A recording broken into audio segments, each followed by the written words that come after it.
నమస్తే, welcome to Suman TV. నేను హరిత. మీరు బట్టతలతో బాధపడుతున్నారా? హెయిర్ చాలా ఊడిపోతుందా? దీనికోసం హెయిర్ ట్రాన్స్ప్లాంటేషన్ చేయించుకోవాలనుకుంటున్నారా? అయితే ఎక్కడ మంచి సెంటర్ ఉంది, ఎక్కడికి వెళ్ళాలి, ఏదైతే కరెక్ట్ అనేది మీరు ఆలోచిస్తున్నారా? సో నేను ఇప్పుడైతే శ్రీరూప్ కాస్మెటిక్ సెంటర్లో ఉన్నాను. నాతో పాటు ఉన్నారు senior surgeon and cosmetologist doctor Rajasekhar.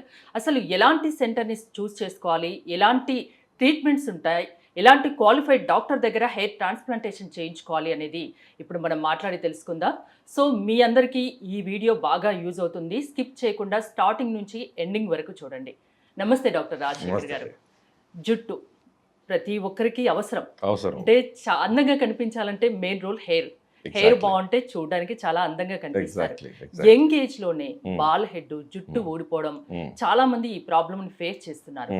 ఎందుకు ఈ సమస్య ఎక్కువగా పెరిగిపోతుంది? ఒకటి ఏంటంటే, మగవాళ్ళు చూస్తే సాధారణంగా జెనెటికల్గా తాతగారికో, తండ్రి గారికో, మేనమామలకో ఉంటే కనుక జెనెటికల్గా దాన్ని మేల్ ప్యాటర్న్ బాల్నెస్ లేదా ఆండ్రోజెనెటిక్ అలోపేషియా అంటారు.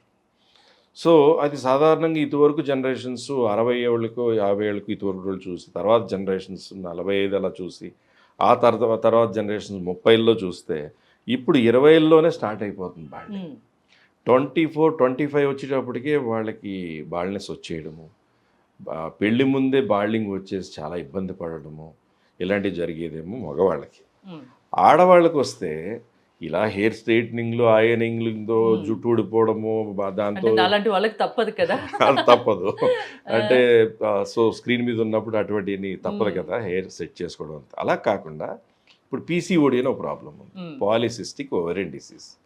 మంత్లీ సైకిల్ సరిగ్గా రాకపోవడము, లేదా వచ్చినా కొంచెం అటు ఇటుగా జరుగుతూ పీరియడ్స్ బాగా డిస్టర్బ్ అవుతూ జరగడము, అన్వాంటెడ్ వెయిట్ గెయిన్తో పిగ్మెంటేషన్తో పాటు హెయిర్ ఫాల్ అయిపోతూ మీసాలు గెడ్డాల్లో పెరగడం, మగవాడి హార్మోన్ ఆడవాళ్ళలో పనిచేస్తుంటే ఎట్లా మగవాడి టైప్లో రావడం అనేది చాలామంది జరుగుతుంది. సో ఎక్కడైనా కూడా ఎక్కువ ఏరియా లాగా బట్టతలు వచ్చిన ఒకవేళ మగవాడే ఉన్నాడు, మగవాడికి ఇక్కడ రిసీడ్ అయ్యింది అనేది గ్రేడ్ 1. గ్రేడ్ 2 ఇంకా రిసీడ్ అయ్యి కొంచెం ఇక్కడ పలచబడ్డం. గ్రేడ్ 3 ఇక్కడతో పాటు ఈ వెనకాల చిన్న ప్యాచ్ స్టార్ట్ అవ్వడం, అలా స్లోగా గ్రేడ్ పెరుగుతూ గ్రేడ్ 7 వరకు వెళ్తుంది. సో వాళ్ళకున్న ప్రాబ్లంలో పెళ్లి ముందు ఇక్కడ రిసీడ్ అయిపోయింది, లేదా ఇక్కడ పలచబడిపోయింది, లేదా సగం పోయింది అనుకోండి. అలాగే ఆడవాళ్ళకి ఇలా మగవాళ్ళకి పోయినట్టుగా రిసీడ్ అవ్వడం, లేకపోతే ఇక్కడ బాగా పలచబడిపోవడం జరిగింది అనుకుందాం. అప్పుడు అంటే స్కిన్నీగా ఉంటే కనుక మనం వేరే ఏ ట్రీట్మెంట్ పిఆర్పీలను అవన్నీ చేసినా వేస్ట్. హెయిర్ పలచబడుతున్నప్పుడు దాన్ని ట్రీట్ చేసుకోవడం టెంపరీగా ఉన్నాయి, కానీ పర్మనెంట్ సొల్యూషన్ ఆ ఏరియాలో అంటే హెయిర్ ట్రాన్స్ప్లాంట్ ఒకటి. ఎవరైనా ఆడవాళ్ళైనా మగవాళ్ళైనా, బాగా పలచన ఉన్న వాళ్ళు ప్రతి ఒక్కరికి హెయిర్ ట్రాన్స్ప్లాంటేషన్ పనికొస్తుందా? అందరికీ చేయొచ్చు, కానీ మగవాళ్ళల్లో డోనర్ జోన్ అంటే వెనకాల ఎంత బట్టతలు వచ్చినా ఈ సైడ్ నుంచి వెనక వరకు ఉన్న భాగాన్ని పర్మనెంట్ జోన్ అంటాం. సో అది మీరు ఎంత ముసలైనా, అది పండు ముసలైనా, అదంతా కూడా హెయిర్ అంతా గ్రే అయిపోయి, వైట్ హెయిర్ అంటారు, లేదు గ్రే హెయిర్ అయిపోయి బాగా తెల్లబడిపోయినా కూడా జుట్టు అనేది ఉండాలి రూట్స్తో సహా. మీ ఓన్ సోర్స్, మీ బ్రదర్దో, మీ ఫాదర్దో, మీ ఫ్యామిలీదో ఎవరిదో జుట్టు కాదు, మీ బాడీలో మీ సొంతంగా మీకు ఉన్న జోను, అలాగే గెడ్డం అని, అలాగే బాడీ హెయిర్ అని అలా ఉంటే కనుక దాని నుంచి మనం హెయిర్ ట్రాన్స్ప్లాంట్ అని చేయాలి. ఎవరైనా ఎలాంటి హెల్త్ ఇష్యూస్ ఉన్నా చేయించుకోవచ్చా? హెల్త్ ఇష్యూస్ ఉన్నాయంటే వాళ్ళకి బీపీ ఉన్నా, షుగర్ ఉన్నా, థైరాయిడ్ ఉన్నా కంట్రోల్లో ఉండాలి. అలాగే హార్ట్కి సంబంధించి బ్లడ్ థిన్నర్స్ వాడుతున్నారు అనుకోండి, ఆ బ్లడ్ థిన్నర్స్ ఆపి కార్డియాలజిస్ట్ క్లియరెన్స్ ద్వారా ఒక 6 రోజుల ముందు 7 రోజుల ముందు బ్లడ్ థిన్నర్స్ ఆపి అప్పుడు కూడా హెయిర్ ట్రాన్స్ప్లాంట్ చేయించుకోవచ్చు. ఇదేం సర్జరీ కాదు, సింపుల్గా వెనక నుంచి ఫైన్ పెన్ లాగా ప్రపంచంలో ఉన్న మోస్ట్ అడ్వాన్స్ టెక్నిక్స్లో 4th జనరేషన్ ఎఫ్యూ టెక్నిక్తో నెక్స్ట్ డేకి తీసిన చోట ఆ పంచ్ హోల్స్ కూడా క్లోజ్ అయిపోయి 2వ రోజు నుంచి 3వ రోజు నుంచి తలస్నానం, బాడీ స్నానం అంతా చేసేటువంటి టెక్నిక్ జరిగేది Shreeroop cosmetic clinic. Natural hair తిరిగి రావడానికి ఎంత టైం పడుతుంది ట్రాన్స్ప్లాంటేషన్ తర్వాత? Very very good. ఇప్పుడు హెయిర్ నాటామనుకోండి, నాటిన తర్వాత 2nd నుంచి 3rd మంత్ లోపల రూట్స్ లోపలే ఉండి హెయిర్ అన్ని రాలిపోద్దాన్ని షెడ్డింగ్ ఫేస్ అంటారు. అలాగా జరిగిన తర్వాత 4th మంత్ నుంచి అంటే 4వ నెల నుంచి గ్రోత్ స్టార్ట్ అవుతుంది ఎవరికైనా. 4th మంత్ కొన్ని, 4.5 కొన్ని, 5 కొన్ని, 6 కొన్ని, అలాగా 29 లోపల 30 లోపల ఉన్న వాళ్ళకి 8 to 9 months లోపల ఫైనల్ రిజల్ట్ వచ్చేస్తుంది. 8th month నుంచి కటింగ్ అంది నార్మలే. అలాగే హెయిర్ కలర్ వేసుకోవాల్సిన వాళ్ళు కలర్ మామూలే. ఓకే. ఇంకా ఎప్పటికీ ఊడిపోని జోన్ నుంచి మనం ఎంత ముసలైనా ఎప్పటికీ మనకు ఊడిపోయిన జోన్ నుంచి హెయిర్ ట్రాన్స్ఫర్ అవుతుంది కాబట్టి ఆ ట్రాన్స్ప్లాంట్ చేసిన హెయిర్ జీవితకాలం ఉంటుంది. సో ఎక్కువ ఖర్చుతో కూడుకున్నదా, పెయిన్ తో కూడుకున్నదా ట్రీట్మెంట్? నాకు ఇదో చిన్న ఒకటి ఏరియాను ఇది మాట్లాడే ముందు ఇంకో చిన్న డౌట్ ఉంది. Yes. ఇప్పుడు హెయిర్ ట్రాన్స్ప్లాంటేషన్ సెంటర్స్ అని ప్రతి గల్లీ కోటి చూస్తున్నాం. Exactly. చాలా మంది ప్రైస్ గురించి ఆలోచిస్తారు. అంటే Exactly. ఎక్కడ తక్కువ ఉంటే అక్కడికి వెళ్ళిపోతారు. హెయిర్ ట్రాన్స్ప్లాంటేషన్ అంటే ఎలాంటి డాక్టర్ ని చూస్ చేసుకోవాలి, ఎలాంటి సెంటర్ ని చూస్ చేసుకోవాలి, ఎలాంటి ఎక్విప్మెంట్స్ ఉంటే అక్కడికి వెళ్ళాలి? See, ఒకటి ఏంటంటేనండి, సందుకి గల్లీకి ఒక సెంటర్ ఉందని భాష చెప్పచ్చు హెయిర్ ట్రాన్స్ప్లాంట్ సెంటర్స్ అంటే. అందులో MBBS కూడా చదవక, అసలు డాక్టరే కాక, లేదా సైన్స్ గ్రాడ్యుయేట్స్ కూడా కాని వాళ్ళు కూడా ఎవరి దగ్గర కొన్ని రోజులు పనిచేసి కొంచెం టెక్నిక్ నేర్చుకుని చాలా ఇంపార్టెంట్ ఇష్యూస్ వాళ్ళకి డాక్టర్స్ చెప్పరు. అలాంటి వాళ్ళు లేకపోతే అటు ఇటు తిరుగుతూ టెక్నీషియన్స్ అన్న టీం లాగా రకరకాల చోట్లకి వెళ్ళి చేస్తున్నాయి జరుగుతున్నాయి. సో అలా కాకుండా ఇప్పుడు శ్రీరూప్ కాస్మెటిక్ క్లినిక్స్ ఏంటో గూగుల్లో చూస్తే తెలిసిపోతుంది, ఇన్స్టాగ్రామ్లో చూసినా తెలిసిపోతుంది.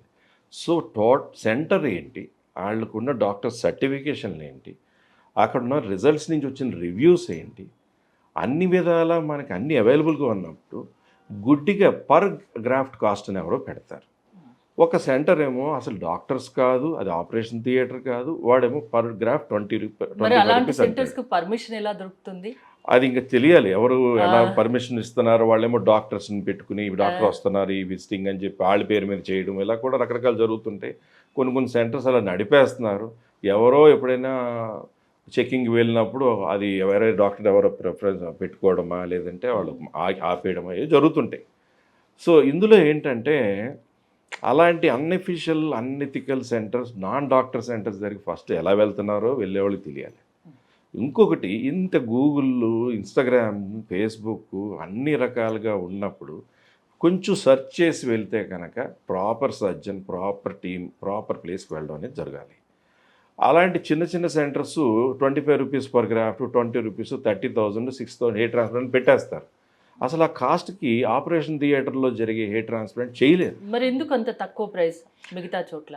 అనఫీషియల్గా అనెథికల్ సెంటర్కి అది హాస్పిటల్ కాదు, వాళ్ళు డాక్టర్ కాదు, వాళ్ళు చేసే కాస్ట్కి ఒక ఎథికల్ సెంటర్, ఒక ప్రాపర్ సర్జన్, ప్రాపర్ సెంటరు ఇదైతే అది ఇదైతే వాళ్ళతో అసలు పోల్చుకోవడానికి ఆ ఫీల్డ్ ఈ ఫీల్డ్ ఒకటి కాదు. వాళ్ళు డాక్టర్స్ కాదు, వాళ్ళు సర్జన్స్ కాదు, వాళ్ళ దగ్గరికి వెళ్ళేవాళ్ళు వీళ్ళతో ఎలా పోల్చుకుంటారు? అంటే వీడు 25 రూపాయలు పర్ గ్రాఫ్ట్ అంటే వీడు 250 రూపాయలు పర్ గ్రాఫ్ట్ అనాలా?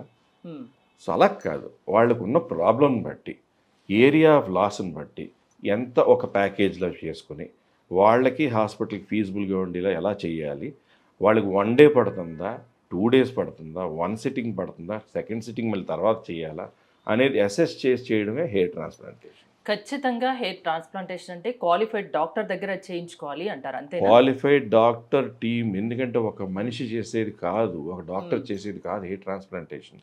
ఒక 9 నుంచి 10 మంది ఉండే టీంతో పాటు, డాక్టర్తో పాటు ఒకళ్ళు ఇద్దరు గ్రాఫ్ట్స్ తీస్తూ ఉంటే, 2-3 గ్రాఫ్ట్స్ పెడతా ఉంటే, వాళ్ళకి గ్రాఫ్ట్స్ పాస్ చేసేవాళ్ళు ఒకళ్ళు ఉంటే, ఒకళ్ళు లోడ్ చేసేవాళ్ళు ఉండి, ఒక 8 మంది 9 మంది team work is hair transplantation. So మీరు ఎలాంటి టెక్నిక్స్ యూజ్ చేస్తారు శ్రీరూప్లో? Most advance 4th generation FUE అంటే ఫాలికల్ యూనిట్ ఎక్స్ట్రాక్షన్ అని ఒక పంచ్ లాంటితో తీస్తారు. పెద్ద సైజ్ పంచ్ ఆల్మోస్ట్ కొంతమంది డాక్టర్స్ ఈ దొంగ సెంటర్స్ అందరూ వాడియే.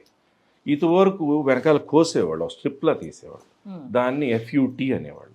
దానికి ఒక స్కారు, కుట్లు పడే. ఇప్పుడు ఎక్కడ కొయ్యడం కానీ కుట్లు పడడం కానీ లేకుండా మైన్యూట్ పెన్ లాంటి దాంతో గ్రాఫ్ట్స్ తీస్తుంది. దాంట్లో most advanced size of the punch కూడా చాలా చిన్నది, అంటే స్టెన్సిల్ పెన్సిల్ ఉంటుంది ఎలా అంటే లెడ్ వస్తుంది చూసారా, అలాంటి చిన్న పంచెస్తో గ్రాఫ్ట్ తీయడం అనేది జరుగుతుంది శ్రీరూప్ కాస్మెటిక్ క్లినిక్. సో 3-4 monthsలోనే హెయిర్ ట్రాన్స్ప్లాంటేషన్ చేయించుకున్నాక న్యాచురల్ హెయిర్ అనేది వస్తుంది, అంతేనా? వాళ్ళకు ఉన్నటువంటి ఏరియా లాస్ని బట్టి, వాళ్ళకున్న సోర్స్ని బట్టి, సోర్స్ చాలా బాగుంటే చాలా మంచి రిజల్ట్ ఇవ్వచ్చు. సోర్స్ తక్కువ ఉంటే తక్కువ ఏరియా చేయడమా, లేకపోతే ఎక్కువ ఏరియా కొంచెం గ్రాఫ్ స్ప్రెడ్ చేయడం అనేది జరుగుతుంది. సో హెయిర్ ట్రాన్స్ప్లాంటేషన్ చేయించుకున్న వాళ్ళు 1కి 2 సార్లు ఆలోచించి కరెక్ట్ సెంటర్ని చూస్ చేసుకోవాలి. క్వాలిఫైడ్ డాక్టర్ దగ్గర చేయించుకుంటేనే మంచి రిజల్ట్ వస్తుంది. 1కి 2 సార్లు కాదండి, 10 సార్లు. 1కి 10 సార్లు క్షుణ్ణంగా స్టడీ చేసి అన్నీ స్టడీ చేశాక కానీ కరెక్ట్ ప్లేస్కి వెళ్ళి చేయించుకోవాలి. థ్యాంక్ యూ డాక్టర్ రాజశేఖర్ గారు. మీరు గనక హెయిర్ ట్రాన్స్ప్లాంటేషన్ శ్రీ రూప్లో చేయించుకోదలుచుకుంటే స్క్రీన్పై స్క్రోల్ అవుతున్న నెంబర్స్కి కాల్ చేసి కాంటాక్ట్ అవ్వచ్చు. చూస్తూనే ఉండండి సుమన్ టీవీ.